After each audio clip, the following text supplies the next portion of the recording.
This machine learning topic is one of the most misunderstood topic. Let's talk about support vector machines, SVM. Assume you have two classes of points. Most algorithm ask, can I draw any line that separates them? And SVM asks a much smarter question. Among all possible separation lines, which one is the safest and most confident? This single question defines support vector machines. And it uses a concept called hyperplane.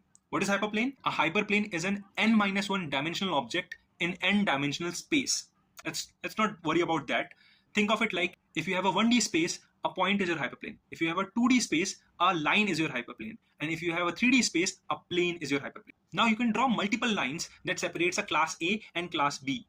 But these lines are not equally good. Some lines pass very close to the point, some are sensitive, some even break if one point shifts. SVM says, I don't want any line. I want the line with the maximum margin. Now, what is margin? Margin is distance between the decision boundary and the closest point from both classes. SVM tries to maximize this margin. Why? Because bigger the margin, more the confidence, better generalization, and less overfitting. So SVM is not chasing accuracy on training data. It is chasing robustness. And it uses something called support vectors.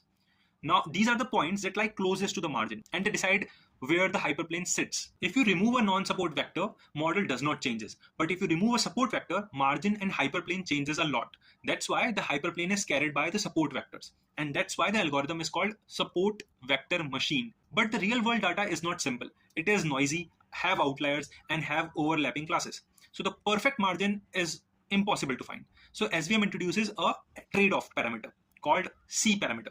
This is a bias versus variance control trade-off. If the C is small, the result will be high bias, low variance, and better generalization. And if the C will be large, it will result into low bias, high variance, and risk of overfitting. This single parameter explains why SVM can overfit or underfit. Hyperplanes are always linear.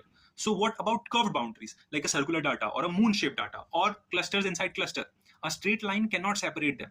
This is why kernels are used. Kernel is basically a trick. It tells you that don't change the algorithm, change the space in which the data lives. So you project data into a higher dimension where a linear hyperplane becomes possible. So if there is a circle in 2D, you cannot separate it. You lift the circle into 3D and it becomes a separable by a plane. This projection looks like a curve.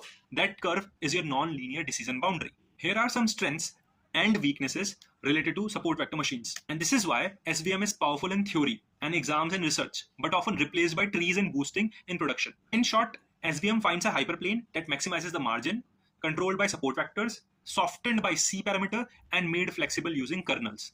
If you understood this statement, you understood support vector machines. And that's it for day 18 of 30 days of machine learning. Follow me